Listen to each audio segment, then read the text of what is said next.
All right, let's take a journey into the single largest, most mysterious part of our entire world, the vast, deep ocean.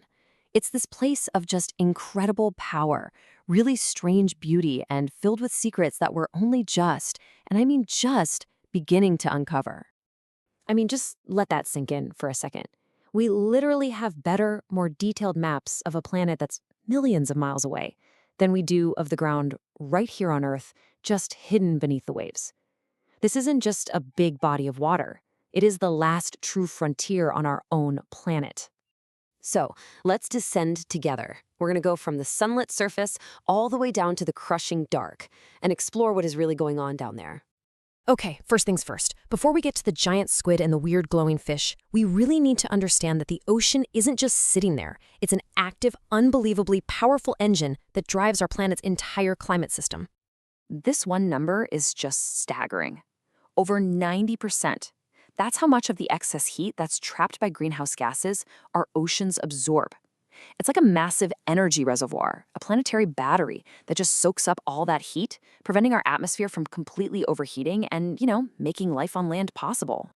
Seriously, without this huge buffer, our world will be a place of just violent extremes. We're talking scorching hot days and then plunging into freezing nights. Stable climate zones? Nope, they wouldn't exist. Our weather patterns would be completely chaotic. To put it simply, without the ocean, life as we know it just couldn't exist, period. So the big question is, how does the ocean move all of that heat around the globe? Well, it has this massive system of currents, kind of like a global conveyor belt that circulates water and all that energy across the entire planet.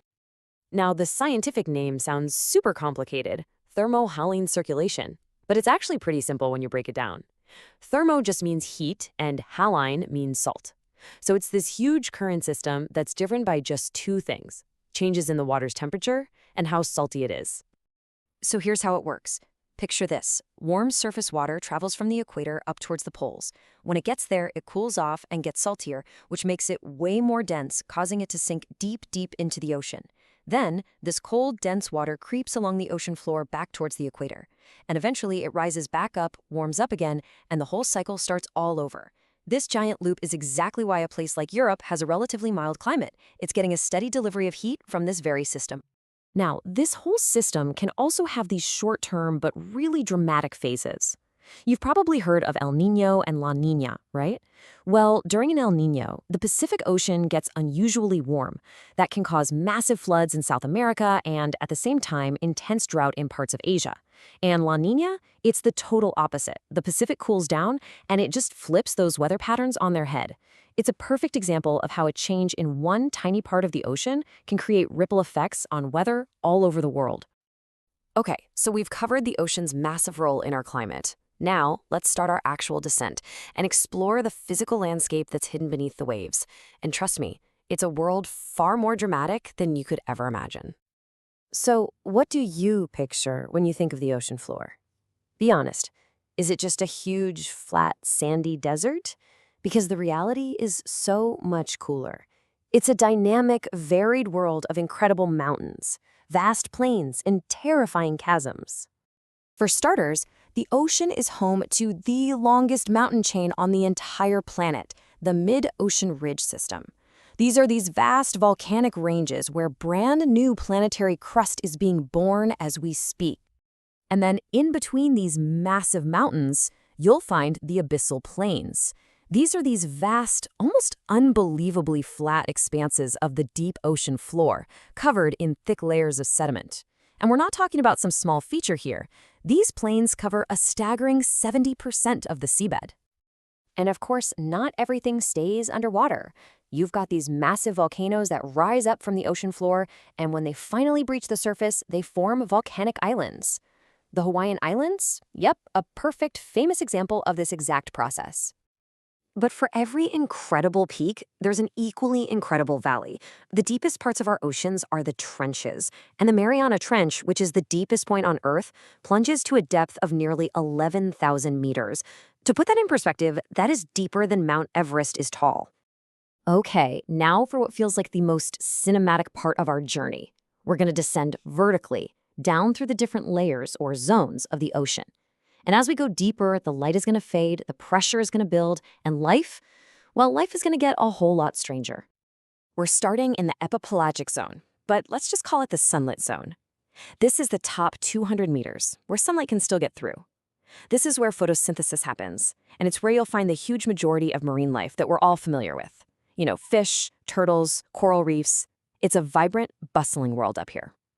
But the second we sink past 200 meters, we enter the twilight, and then the midnight zones.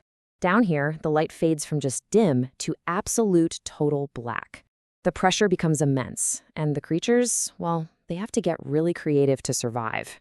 Many of them develop these enormous eyes to catch the faintest glimmer of light, while others, they just make their own. This is called bioluminescence, and it's amazing. In the permanent darkness of the deep sea, animals like this jellyfish literally produce their own light through chemical reactions inside their bodies. They use it to attract prey, find mates, or even just startle predators. It is a world filled with living light. And finally, below 4,000 meters, we reach the abyssal and hadal zones. This is the bottom of our world, a place of total, crushing darkness, near freezing temperatures, and just bone-crushing pressure. These are truly the least explored, most alien environments anywhere on Earth. Which kind of brings us to our final question. If this world is so huge and so important, why on earth does so much of it remain a complete and total mystery to us? Well, the answer really lies in just how hostile this environment is. I mean, imagine trying to work in total darkness and near freezing temperatures, all while you're withstanding pressure that can literally crush steel. The technology you need to do that, these specialized submarines and robots, is incredibly expensive, and the ocean is just, well, it's enormous. Let me put that pressure into perspective for you. The force of the water in the deepest trenches would flatten a car as easily as you would crush an empty soda can. In so many ways, it's an engineering challenge that is even greater than space travel. And so, this vast inner world right here on our planet remains largely unknown. It's a place that regulates our climate, it hides landscapes more dramatic than anything we have on land, and it leaves us with one final, tantalizing question.